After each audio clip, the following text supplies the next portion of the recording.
Isso é muito perigoso. É um presidente que diz que a culpa é do viciado. E um ministro da Justiça que não conhece o artigo 144.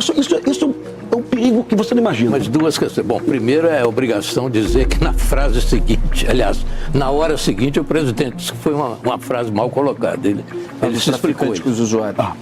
Mas é o entendimento de quem não sabe que o tráfico hoje não sobrevive de uma coisa para dizer que o presidente depois se corrigiu logo em seguida. Tudo bem, mas falou uma grande besteira, uma grande irracionalidade, e a gente tem que ter coragem de dizer isso. Porque ele conduz a política do Brasil, tá? Isso, não tem dúvida, mas precisamos também dizer que ele desmentiu depois, só para ficar claro. Não, hein? Ele falou que não disse aquilo. Foi uma frase. Ele não disse, pelo amor de Deus. Ele disse que foi uma frase. Vamos dizer o que ele falou. Pimentel, como é que você classifica essa operação? Como é que você define essa operação que repercutiu no mundo inteiro, no Rio de Janeiro, no complexo de favelas da Penha e do Alemão?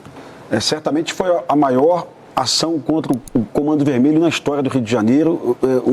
Um prejuízo para essa facção de terroristas, né?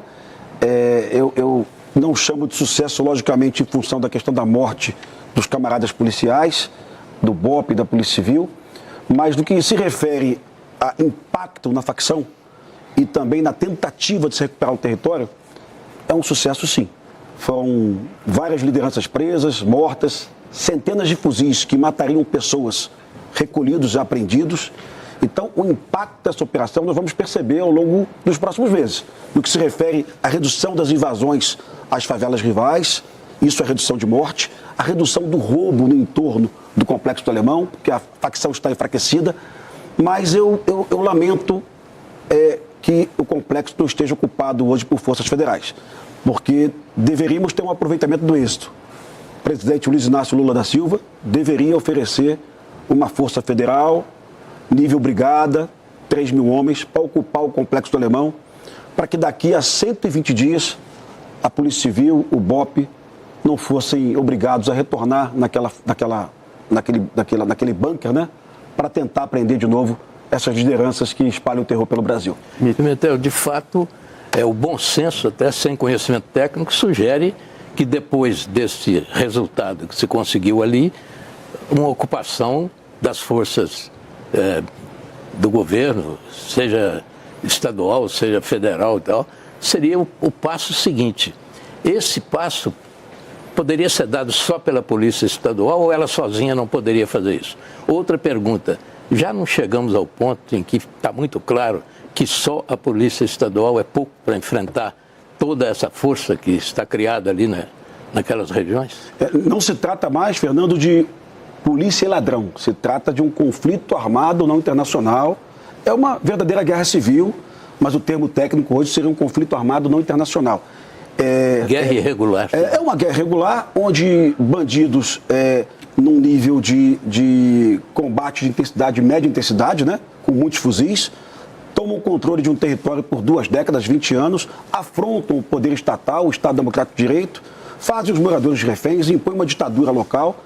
Então, em qualquer lugar do mundo, em Burkina Faso, na Nigéria, ou mesmo no Haiti, onde o general conhece muito bem, isso seria um conflito armado não internacional, onde, inclusive, teremos forças da ONU de imposição da paz. Para muitos brasileiros, isso é banditismo. E a gente compreender essa questão como questão de banditismo, fica bem difícil combater. Lembrando que o Exército Brasileiro, de uma forma espetacular, ocupou o Complexo do Alemão em 2010. A 9ª Brigada de Infantaria do Exército Brasileiro, o Regimento Sampaio, durante 19 meses, 0 homicídios. Governo Dilma, né? Governo Dilma. Tudo era diferente no governo Dilma. No governo Dilma, o PT emprestava os blindados. No governo Dilma, o PT atendia os pedidos do Cabral. Mas a questão é tão política, mas tão política, que muda tudo em função do governador do Estado. Essa é uma grande realidade, a gente não pode... É só lembrar, Fernando, como os blindados da Marinha, em 2010, chegaram com tanta velocidade. O Cabral pegou o telefone e ligou para o Lula. Não teve AGU, não teve parecer da AGU, não teve burocracia nenhuma, não teve GLO, inclusive. Em pouquíssimo tempo, os blindados da Marinha estavam ali para proteger a vida dos policiais. Se os blindados estivessem hoje, certamente os policiais civis estavam vivos hoje conosco aqui. Porque o blindado protege o policial e também reduz o ímpeto de enfrentamento do bandido. Foi uma grande covardia do governo federal, porque foi solicitado, sim, militares do Rio de Janeiro foram ao Ministério da Defesa em janeiro, tiveram reuniões com generais e a resposta foi: precisamos de um parecer da AGU. E o Lula não vai emprestar, e ponto final. Isso é covarde. Eu acho que as pessoas não pensaram nas vidas humanas. Pimentel, tem uma norma. Tem uma norma que impede isso, a não ser que haja um pedido formal e, se não me engano, incluído GLO. A norma foi rasgada quando o Lula emprestou para o Cabral. Entendi. Existe camaradagem e política. A norma, verdadeiramente, eu não acredito que exista, não. Agora, Pimentel, quando a gente fala do cenário ali do Rio de Janeiro, especialmente desses complexos, você falou da politização da segurança, né? Seja no Rio, seja fora do Rio. Nesse caso, as forças, o pedido acontecendo, GLO, ou mesmo uma intervenção, o que seria a solução para o cenário hoje no Rio de Janeiro? A gente falou da integração, mas só isso resolveria? Eu conversei com o coronel Robson Rodrigues e ele falou assim, olha, estão tratando do visível, tem que aprofundar mais. É isso?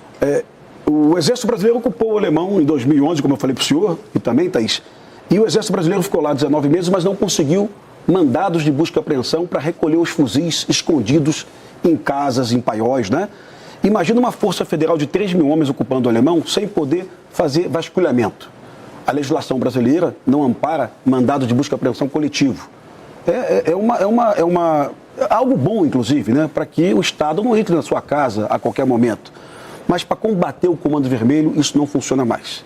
O Exército Brasileiro deveria ter saído do Alemão em 2012 com centenas, quem sabe milhares de fuzis apreendidos. Mas todo pedido do Exército Brasileiro à época para realizar a busca e a apreensão, os juízes não expediam o tal mandado em função da própria lei, não é porque o juiz estava de má vontade, não. A questão que o coronel Robson deve ter falado, Thaís, é que não dá para combater essa insurgência, essa guerra civil óbvia, sem uma legislação específica extraordinária. Eu não estou falando para rasgar a Constituição, não. Eu estou sugerindo que legisladores, deputados, senadores, governadores, cheguem para o Lewandowski e olha, isso aqui não está funcionando. Isso aqui não funciona, não contra essa modalidade. Como enfrentar na prática, numa operação, como a gente viu nos últimos dias, mas também como enfrentar através da inteligência para evitar que esses fuzis cheguem. Vários deles não eram nem aqui do território brasileiro. Deixa eu ouvir primeiro aqui, secretário Pimentel, que está aqui na bancada. Vai lá, é sempre bom ouvir o doutor Felipe Cury, viu? É muito conhecimento, né? A gente compara a fala do secretário de Polícia Civil com a do presidente da República, por exemplo, que ele diz que a culpa são dos viciados em maconha, né? Então, olha a complexidade. Não é mais maconha e cocaína, é bujão de gás, é sinal de internet, é carvão, é água, é o território. E acompanhe todas as falas do ministro Ricardo Lewandowski.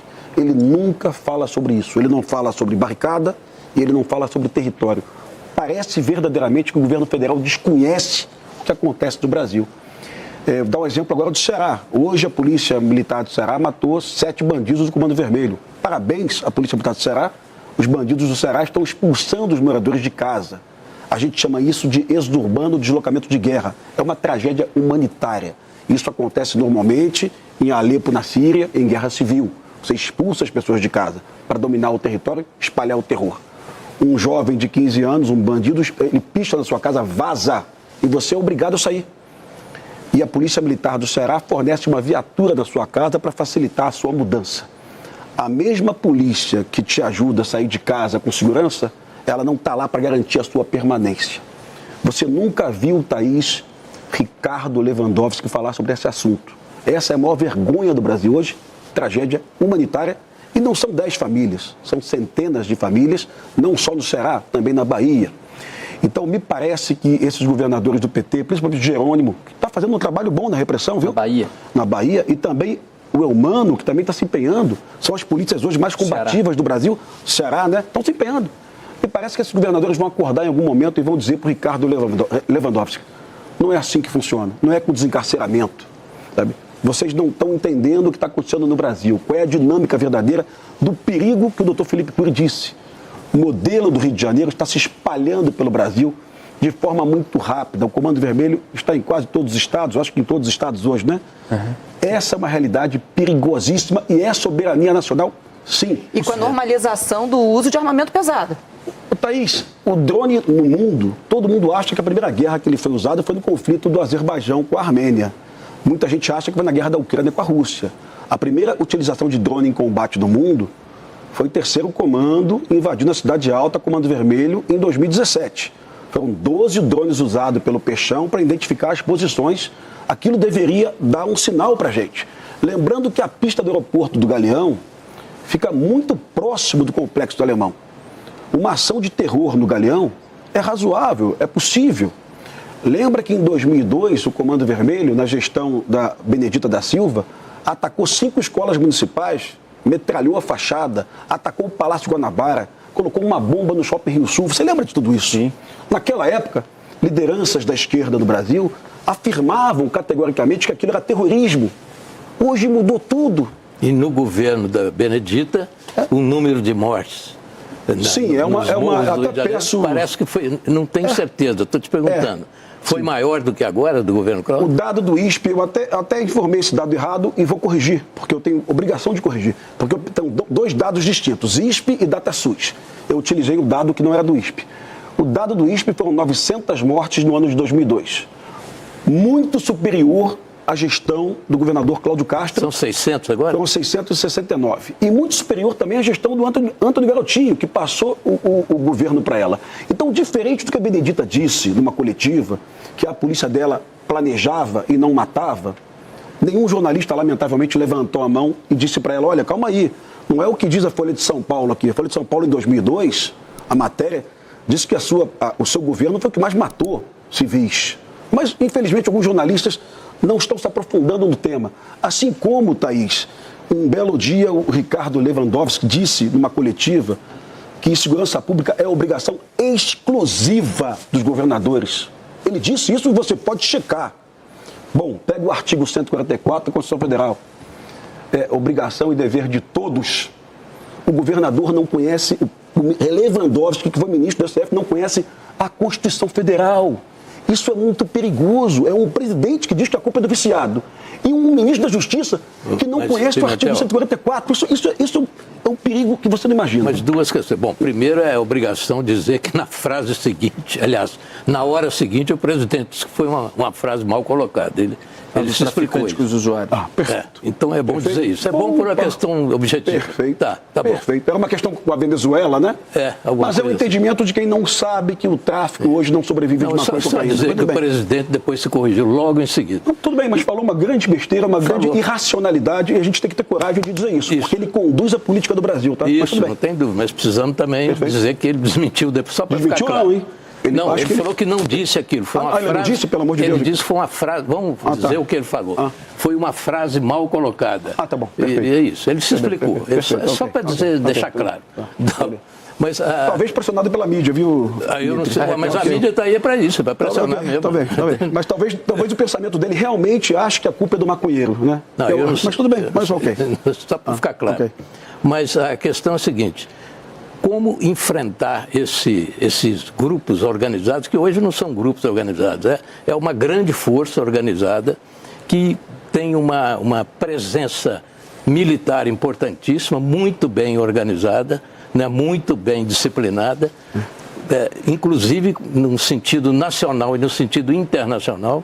Sim. E sem que haja uma coordenação, como disse o general Santos Cruz, comandada pelo governo federal. É claro, essa é a expectativa. Eu pergunto a você, Pimentel, o Lewandowski e o Cláudio, o governador, se entenderam aí segunda-feira ou terça e tal, e fizeram anunciaram uma força-tarefa e um escritório para combater. Isso pode ser um primeiro passo. Você acredita nisso? Você concorda com o general que tem que ser o governo federal que esteja no comando? Concordo totalmente. O governo federal tem mais recursos, tem mais equipamentos, tem mais inteligência, tem o COAF, tem a Receita Federal. O governo federal tem muitas ferramentas que funcionaram, inclusive, e eu tenho que aplaudir, na questão da carbono, né? A gente tem que dizer isso verdadeiramente, né? Uma operação de Operação sucesso. Carbono, que eu tenho certeza que foi uma iniciativa muito boa do Ministério da Justiça. Mas, lembrando, o general Santos Cruz, ele fala muito de coordenação, não que ele coloque de lado a questão da legislação, não que ele coloque de lado, mas não se combate mais, é impossível manter um bandido de fuzil na cadeia durante 12 meses. Eu conto um fato num podcast, e não é uma brincadeira, não é uma história inventada. Eu prendi um bandido no Falé com um fuzil G3 762. 11 meses depois eu estava na praia, ele estava do meu lado. Eu não acreditava, eu achei que ele tivesse fugido da cadeia. Essa é a realidade do Brasil hoje e todos os governadores estaduais sabem disso. Não dá para enfrentar Comando Vermelho mantendo um bandido na cadeia durante 12 meses. Essa é uma verdade. O que nós temos, na verdade, é um poder absolutamente consolidado numa região do Rio de Janeiro, um controle de território há mais de 20 anos, se não me engano, que eles estão controlando aquilo lá. Dia, talvez 30 anos. Talvez 30 anos, então é uma loucura. Na verdade, a expressão do secretário é uma subsoberania, né? São micro-soberanias espalhadas ali. Então trata-se de fato de uma guerra irregular. Eu pergunto, como disse o general, não é possível, não faz sentido depois de uma operação dessa, a área ali ficar livre de uma, não digo uma segunda operação, mas de uma ocupação pacífica, entende? Com o Estado já conquistou aquilo de alguma maneira, podia assumir definitivamente. Agora, parece que só as forças estaduais não fariam isso. E essa é a minha pergunta. A possibilidade de um trabalho conjunto com a União não está começando a ficar claro? O senhor não acredita nisso? Essa é a minha pergunta, porque eu não vejo, como o general não vê, outro caminho, não tem outro caminho senão um trabalho integrado de combate ao crime, que já é muito mais do que um crime de droga, é muito mais do que isso, tem uma questão de poder aí, tem uma questão de poder. Então essa é a minha pergunta. Até a médio e longo prazo, né? Porque a gente já viu o PP ocupando e depois abandonando esses territórios. Mas nós temos o exemplo de, no governo Dilma, estiveram lá durante, acho que 8 meses, 9, não, foram 19 meses. Sem homicídios. Não teve um homicídio. Então é isso, isso me impressiona. Essa é a pergunta. Hoje eu escutei um jovem René Silva, viu? Da Voz das Comunidades, da Voz das Favelas. Do complexo. Gosto muito dele. René Silva é morador do Adeus, né? Conhece ele, Schneider? Sim, claro. Hoje o René falou, Pimentel, essa operação já aconteceu há 15 anos. Há 15 anos nós já vimos essa operação. E o Exército Brasileiro ficou lá, ninguém morreu, o Exército saiu, o bandido voltou. E o general falou, deixou claro também, não vimos investimentos verdadeiros de esporte, lazer e cultura, e não é papo de esquerda, isso é efetivo, a gente sabe que isso resgata o jovem. Não vimos ações da prefeitura e não vimos mesmo, né? Não vimos mesmo, perdão. Hoje a gente acompanha algumas ações que estão acontecendo que são de sucesso. Eu verifico, por exemplo, um prefeito em Belford Roxo hoje, retirando barricadas, Schneider. Eu verifico o Eduardo Paes hoje, preocupado em retirar habitações. O Comando Vermelho e o Terceiro Comando perceberam a crise habitacional no Brasil e resolveram fazer casas. Resultado, alugavam essas casas, era dinheiro recorrente, não é cocaína nem maconha. Comando Vermelho e Terceiro Comando alugando casa. E o Eduardo Paes teve coragem de mandar a Secretaria de Ordem Pública, lá o Carnevale, derrubar as casas do Comando Vermelho e o Terceiro Comando. 700 milhões de reais de prejuízo. Então, o Felipe Cury falou aí de 8 bilhões, né? Apreendidos de lavagem, mais 700 milhões. Começamos a ver todo mundo, Fernando, chegando junto, prefeitos, estados, União. Mas aí eu volto àquele problema. O nosso ministro disse que é obrigação exclusiva dos governadores. E não é. Isso é muita covardia.